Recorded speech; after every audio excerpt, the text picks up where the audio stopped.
Aku bertaubat kepada Allah Subhanahu wa taala sebanyak 100 kali setiap hari.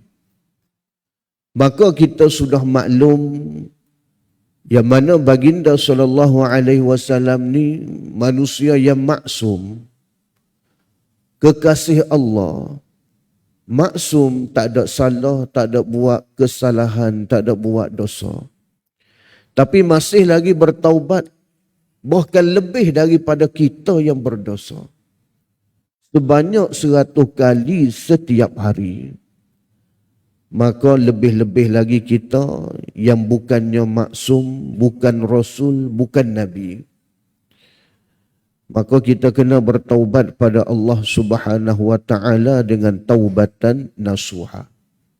Apa taubat nasuha? Taubat yang bersih, ikhlas kerana Allah Ta'ala. Bukannya taubat kerana dipaksa oleh orang. Bukan bertaubat kerana nak kepada sesuatu. Nak kepada jawatan, nak kepada nama, nak kepada kemasyhuran. Aku kena taubat. Baru orang tengok aku ni orang yang soleh. Bukan. Tapi aku bertaubat kerana Allah Ta'ala. Kerana kita ni ada dosa. Kita ada kesalahan. Maka wajib bagi kita bertaubat. Bila sebut wajib, buat dapat pahala, tinggal berdosa. Itu wajib. Orang yang mana ada dosa tetapi dia tangguh bertaubat, maka dia akan dapat dosa yang lain. Contoh, dia melihat aurat perempuan, dia mengumpat, dia fitnah orang, dia bergaduh dengan orang, itu berdosa. Dan dia tak bertaubat segera. Jadi bila tidak bertaubat, maka dia akan dapat dosa yang baru. Dosa tidak bertaubat pada Allah. Dan apabila dia nak bertaubat pada Allah Ta'ala, datang keinsafan pada dirinya, dua dosa dia kena bertaubat. Pertama, dosa hak dia lakukan itu, dosa mengumpat kau, dosa fitnah orang kau, dosa tak jaga mata, tidak jaga mulut. Yang kedua, dosa kerana melengah-lengahkan bertaubat. Jadi dua dosa di situ. Sebab itulah kita kena tahu dan kita kena belajar tentang taubat. Jadi taubat ini satu ibadah. Ibadah apa? Ibadah hati. Ibadah hati. Dengan maksud apa? Bila kita beristighfar, kita memohon keampunan daripada Allah, hati itu dia kena menyesal. Kalau sekadar kita istighfar, astaghfirullahalazim, astaghfirullahalazim, astaghfirullahalghafururrahim, tapi tidak hudur di dalam hati kita, hanya sekadar di bibir mulut, maka orang ni dapat pahala kerana dia beristighfar, tapi dia tidak bertaubat lagi. Tidak termasuk di dalam taubat nasuha. Kenapa? Kerana taubat ini dia ada syarat dan rukun dia.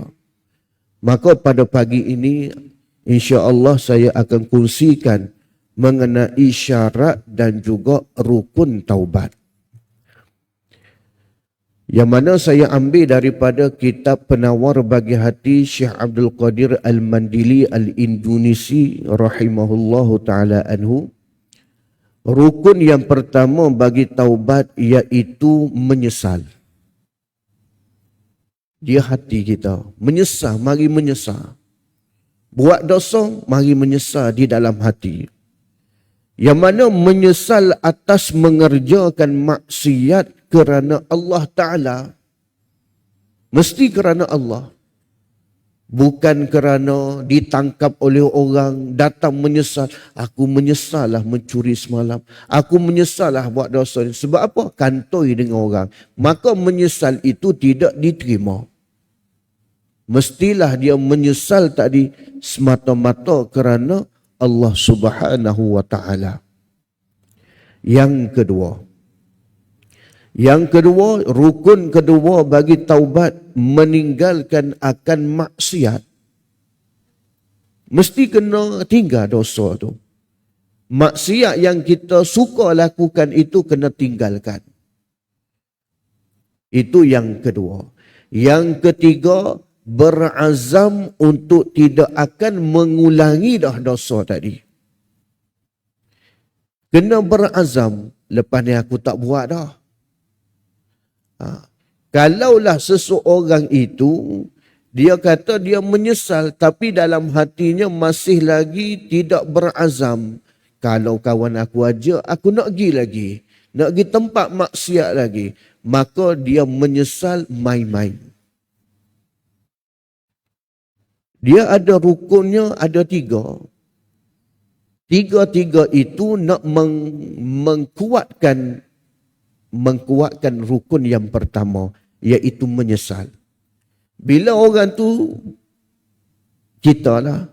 Apabila kita ni menyesal sungguh-sungguh, yang pertama kita akan tinggal maksiat itu. Yang kedua kita berazam tidak akan ulangi dah dosa maksiat tersebut. Maksudnya apa? Maksud kita menyesal sungguh-sungguh. Dan taubat ini tidak ada waktu dia. Bukannya pagi ni kita buat dosa, tak apalah. Nanti nak semayang zuhur nanti aku nak beristighfar, nak menyesal. Tak. Bukan itu cara dia. Taubat ni bila kita buat dosa datang di dalam hati kita, aku ni berdosa. Ketika itulah kita bertaubat. Tidak semestinya berada di atas sejadah. Tidak semestinya menghadap kiblat. Itu yang sunnah. Itu yang afdal. Ketika kebetulannya kita berada di atas sejadah, menghadap kiblat, berwudu, kebetulannya ketika tu mari menyesal, maka kita bertaubat. Tetapi taubat tidak semestinya berada ketika itu. Ketika mana Allah Ta'ala bagi taufik hidayah kepada kita, datangnya rasa menyesal, rasa sedih, rasa kecewa dengan diri sendiri kerana dosa kita lakukan, ketika itulah kita bertaubat meminta ampun kepada Allah Ta'ala. Walaupun ketika itu kita berada seorang diri sambil menyandar di tiang. Tidak ada masalah. Mulut kita beristighfar. Kenapa? Nak ajar hak dalam hati. Hak dalam hati inilah dipanggil sebagai ibadah taubat. Mulut untuk mengajar hati kita. Itu rukun-rukun taubat. Jadi moga-moga kita dapat beramal dengan rukun ini. Kalau tidak cukup rukun, maka tidak sah ibadah taubat. Macam kita nak semayang. Semayang ni dia ada syarat dia ada rukun dia. Kalau tidak cukup syarat, tidak cukup rukun, maka sembahyang kita sah. Tidak. Tidak sah. Walaupun kita kata, kalau sembahyang Isya 4 rakaat, 3 rakaat sudah betul. Masuk rakaat keempat, kita tinggal rukuk, kita tinggal sujud. Maka tidak sah sembahyang kita. Automatik, hak 3, hak mula-mula tadi tertolak. Maka begitu jugalah ibadah taubat. Dia bukannya satu benda yang kecil, tetapi dia benda yang berat yang perlu kita laksanakan.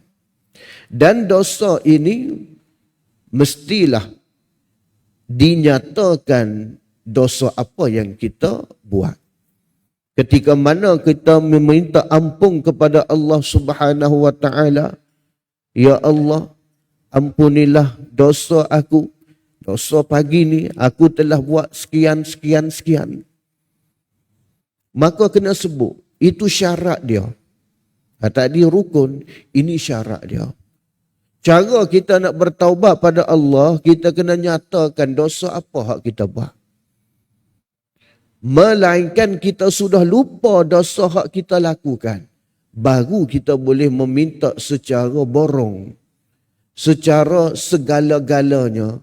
Ya Allah, Aku telah buat banyak dosa, ya Allah. Aku sudah terlupa, ya Allah. Ya Allah, ampunilah segala dosa-dosa aku yang telah aku lakukan. Baru boleh guna perkataan segala-gala. Kalau tidak, kita kena nyatakan satu-satu. Itu syarat kita taubat. Aduh. Bukannya semua segala-gala. Tak boleh. Kita nak mudah. Kena nyatakan. Hari ini, ya Allah, aku telah melihat aurat perempuan, ya Allah. Dengan penuh nafsunya, ya Allah. Ampunilah dosa aku, ya Allah.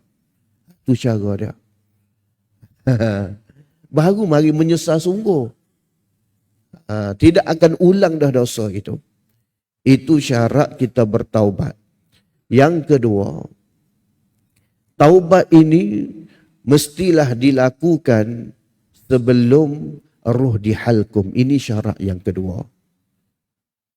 Jangan sampai nak mati dah. Sakaratul maut, nyawa dihalkum baru nak minta ampun pada Allah. Maka tidak diterima ketika itu. Contohnya berlaku kepada Fir'aun. Fir'aun dia nak bertaubat bila? Ketika mana air sudah nak tenggelamkan dia. Nyawa dihalkum dah. Dia nak minta ampun ketika tu pada Allah. Allah Ta'ala tak terima dah. Apa doa dia? Apa permintaan ya Allah? Dia kata, aku beriman kepada Tuhan Musa. Allah Ta'ala tak terima dah. Pertama, kerana apa? Kerana nyawa dihalkum. Yang kedua, permintaan dia tu masih lagi ada takabur. Di mana takabur Fir'aun? Dia kata, aku beriman kepada Tuhan bagi Musa. Sepatutnya, Tuhan aku, Allah Tuhanku. Tengok. Masih lagi ada sedikit takabur dalam hati dia. Kita akan berdoa, minta ampun pada Allah. Ya Allah, ampunilah dosa aku. Terimalah aku, ya Allah. Begitu. Bukannya Tuhan bagi Musa, Tuhan bagi itu, Tuhan bagi ini. Tak.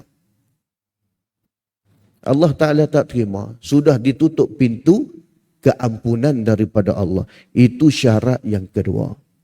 Syarat yang ketiga bagi taubat, iaitu jangan sampai matahari naik sebelah barat.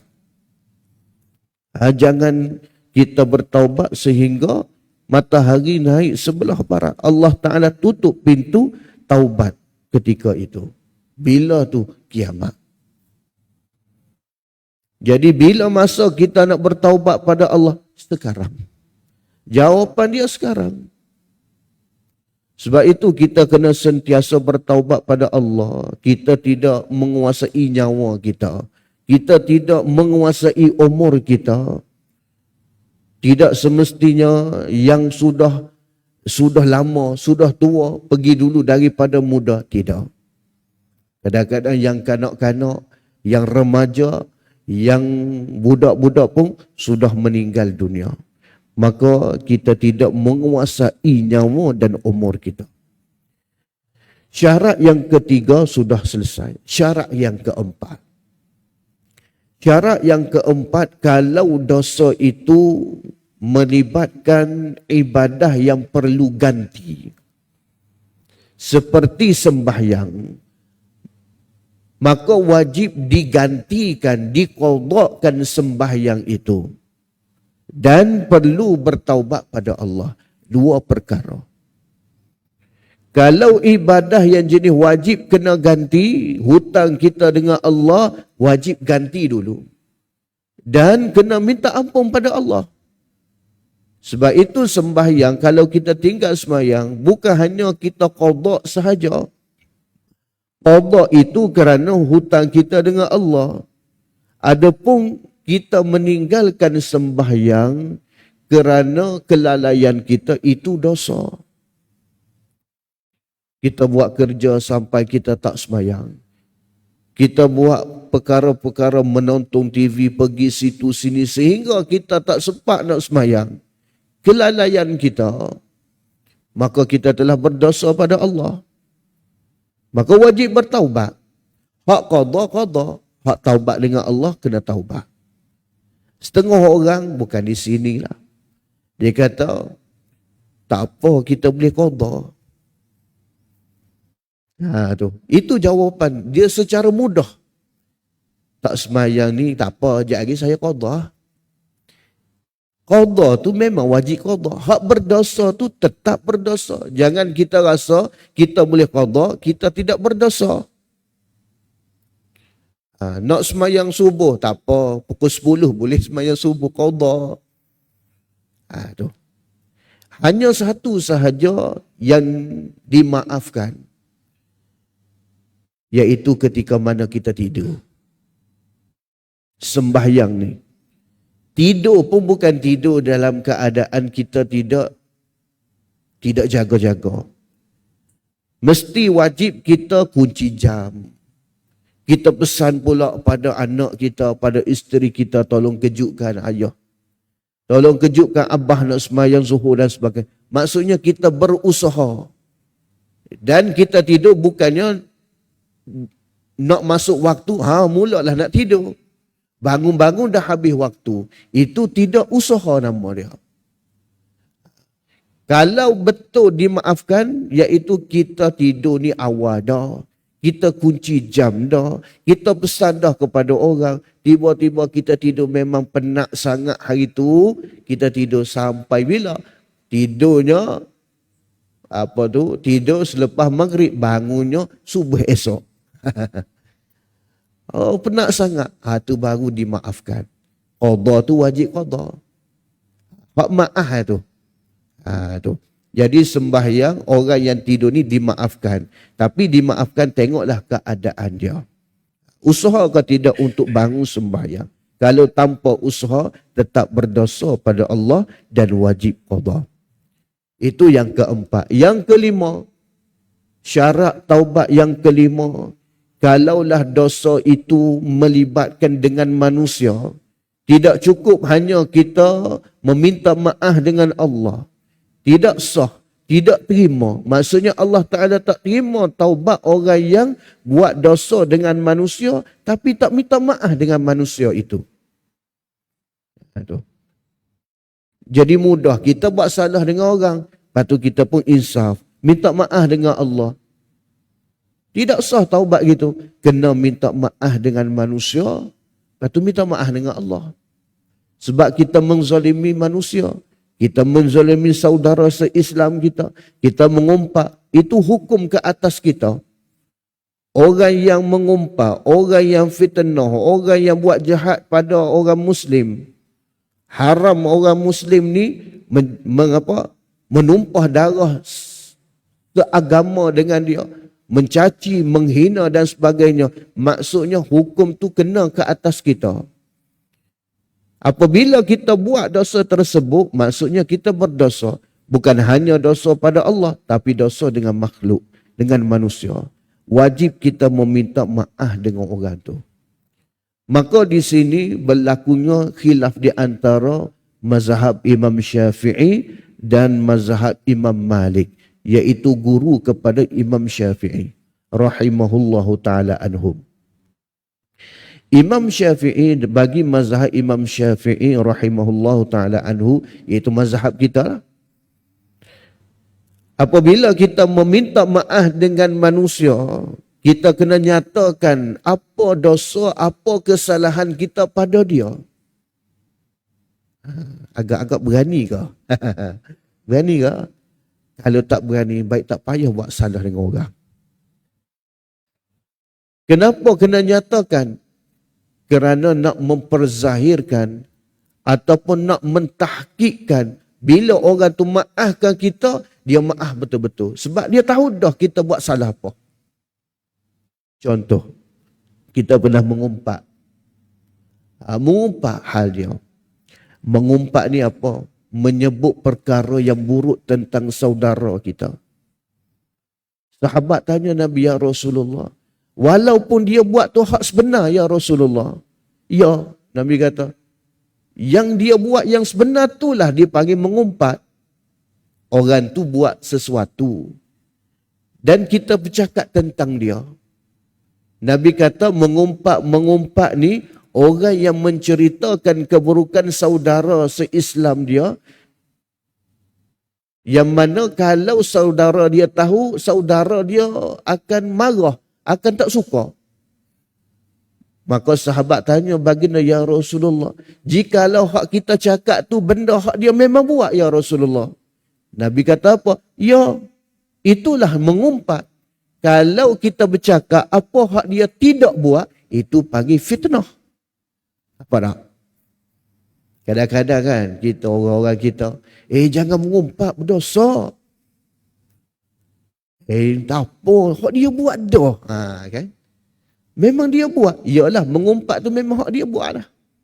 Kalau hak dia tak buat, kita cakap dia buat, itu fitnah. Apa tak? Jadi, contohnya mengumpat. Jadi bila kita nak meminta maaf pada orang tu, kita kena nyatakan, wahai Abdullah, aku minta maaf dengan kau. Sebab aku pernah mengumpat pasal kau. Dia pun kata, tak apalah, benda kecil, benda lama dah. Saya maafkan apa? Selesai kita. Dia maaf dalam keadaan dia tahu apa kesalahan kita.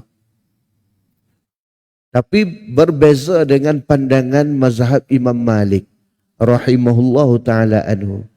Katanya bagi mazhab Imam Malik, tidak mengapa kalau kita tidak nyatakan, tidak sebutkan kesalahan kita. Di situ dengan maksudnya ada keluasan di dalam meminta maaf dengan manusia.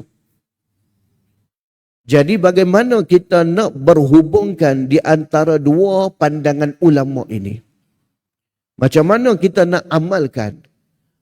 Maka satu kaedah dalam hukum fiqahnya iaitu khurujul khilaf mustahabun. Keluar daripada khilaf itu mustahab, diutamakan. Maksudnya satu pandangan kata tidak boleh, satu pandangan kata boleh. Maka kita keluarkan daripada dua khilaf ini, iaitu kita maksudnya kita kena nyatakan. Kita dahulukan pandangan yang kuat. Maksud yang kuat yang mana? Yang menyebabkan kita tidak akan buat dosa dah selepas ni. Kita tidak akan buat salah dah dengan orang selepas ni. Iaitu kita dahulukan pandangan Imam Syafi'i. Kalau kita tidak mampu nak menyatakan dosa kita, baru kita menggunakan pandangan Imam Malik. Apa tak? Itu cara kita nak beramal dengan dua khilaf yang berbeza. Kalaulah kita tidak memberatkan kepada pandangan Imam Syafi'i dengan maksud kita terus kepada pandangan Imam Malik, nafsu kita ni dia akan jadi tak apa. Kalau aku buat salah dengan orang apa, aku minta maaf. Secara umum gitu pun tak apalah. Allah Ta'ala terima dah. Sebab dalam mazhab Imam Malik kata tak apa. Kita akan jadi bermudah-mudah. Tu. Jadi sebab itulah kita kena ambil pandangan yang lebih kuat. Maksudnya lebih menyebabkan kita jadi takut nak buat dosa dengan manusia. Iaitu kita bila sebut, kalau aku buat dosa dengan manusia, aku kena nyatakan, baik aku tak payah buat. Nanti malu aku. Nanti orang marah ke aku. Tengok. Jadi takut kita nak buat salah dengan manusia. Maka kita dahulukan pandangan Imam Syafi'i. Kalau tak mampu, baru kita guna pandangan Imam Malik. Dua-dua pandangan ulama. Bagaimana kalau kita ada buat salah dengan manusia yang mana manusia tu telah meninggal, ataupun kita tak pernah jumpa dengan dia selepas daripada kita buat salah dengan dia. Dia berpindah, kita cari dah nak minta maaf tapi tak ada. Tak jumpa dah. Ataupun dia telah meninggal. Maka di sini ulama menyebut kita bertaubatlah bersungguh-sungguh pada Allah, meminta ampun pada Allah Ta'ala bersungguh-sungguh. Semoga dengan kesungguhan kita tadi, kesungguhan kita meminta ampun pada Allah Ta'ala, semoga Allah Ta'ala terima kita taubat kita, dan semoga orang yang kita pernah buat salah itu di akhirat nanti dia pun maaf kepada kita. Dan sebahagian ulama menyebut perbanyakkan istighfar, meminta ampun dan hadiahkan bacaan Al-Quran kepada orang yang pernah kita buat salah tersebut. Semoga Allah Ta'ala membalikkan hati dia di akhirat nanti supaya memaafkan kita. Sebab kita nak cari sekarang tak jumpa dah. Dia meninggal dan sebagainya. Dan kita mohon pada Allah Ta'ala, semoga Allah Ta'ala balikkan hati dia supaya maafkan kita di akhirat nanti. Itulah cara apabila kita ada buat salah dengan manusia. Sebab itulah dosa dengan manusia lebih payah nak diampung daripada dosa dengan Allah. Allah Ta'ala kita sudah maklum, Ar-Rahman, Ar-Rahim, itu sifat Allah. Sebesar mana dosa kita dengan Allah, kalau kita bertaubat bersungguh-sungguh, meminta ampun pada Allah, tidak akan mengulangi dah, menyesal sungguh-sungguh, insya-Allah Allah Ta'ala ampun dosa kita. Sebanyak dosa di laut pun Allah Ta'ala ampun. Jadi saya akhiri dengan satu kisah. Kisah yang berlaku pada zaman Nabi SAW, seorang pemuda merogol mayat perempuan. Dosa hak besar kita tak pernah buat. Di Malaysia ni insya-Allah tak ada orang buat. Nak cerita apa ni? Nak cerita sebesar mana dosa pun, kalau kita bertaubat sungguh-sungguh pada Allah, insya-Allah Tuhan terima. Syaratnya bersungguh. Yang mana seorang pemuda ni dia pernah merogol mayat perempuan. Maka mayat tu dengan izin Allah Ta'ala, mayat perempuan itu bangun dan kata kepada pemuda tadi, wahai pemuda, sanggup engkau buat aku macam ni, yang mana aku nak bertemu dengan Allah Ta'ala dalam keadaan aku berhadas. Tu bila rogol kan berhadas. Maka pemuda tu dengan terkejut, lari dia, menyesal, menangis di hadapan rumah baginda sallallahu alaihi wasallam. Maka ketika itu Sayyidina Umar ada bersama dengan Nabi di dalam rumah. Nabi kata kepada Umar, wahai Umar, siapa hak duk menangis kuat sangat tu di luar rumah? Pergi tengok. Maka Umar pun pergilah kepada pemuda tu, jemput masuk, kata Nabi panggil engkau. Ada masalah apa yang engkau duk menangis depan rumah orang? Maka ketika mana dialog di antara Nabi dengan pemuda tadi, Nabi tanya, wahai pemuda, dosa apa hak mu buat? Dia kata sangat-sangat besar. Pemuda tu kata, dosa ni besar, besar sangat. Nabi kata, mana besar dengan rahmat Allah Subhanahu wa Ta'ala. Maka terdiam pemuda tadi. Semestinya rahmat Allah Ta'ala, keampunan Allah lebih besar daripada kemarahan Allah Ta'ala. Nabi, bila pemuda tadi dia reda menangis, maka Nabi pujuk dia. Nabi nak tahu dosa apa hak dia buat. Nabi tanya, wahai pemuda, dosa apa hak mu buat sebenarnya, sehingga keadaan dalam keadaan tidak baik begini? Dia kata, ya Rasulullah, aku malu nak cerita dosa aku. Tapi disebabkan engkau yang bertanya, engkau yang pujuk, aku cerita. Dia kata, sekian-sekian cerita balik. Sehinggalah kisah dia merogol mayat perempuan tadi. Maka terkejut Nabi. Mula-mula tak tahu. Lepas tahu tu, terkejut Nabi. Nabi kata, mu keluar daripada rumah aku. Engkau keluar daripada rumah aku. Nabi marah. Maka pemuda tadi, hak asalnya sudah reda, menangis balik. Menangis balik. Yalah, Rasul halau dia. Kalau Rasul tak terima, apatah lagi Allah. Maka dia pun menangis balik, menyesal lah, menangis. Sehinggalah telah datang kepada Nabi SAW malaikat Jibril. Malaikat Jibril bagi salam kepada Nabi dan kepada lelaki tadi. Allah Ta'ala sampaikan melalui malaikat bahawasanya pemuda tadi diampun oleh Allah Ta'ala. Maka Nabi panggil Umar untuk pergi cari pemuda tadi. Pemuda tadi berada di sisi kubur. Berada di kubur. Ketika mana Sayyidina Umar radhiyallahu anhu kata kepada lelaki tadi, wahai pemuda, Allah Ta'ala telah memberi salam dan memaafkan dosa engkau. Maka dia terus sujud syukur dan mati di dalam sujud tersebut.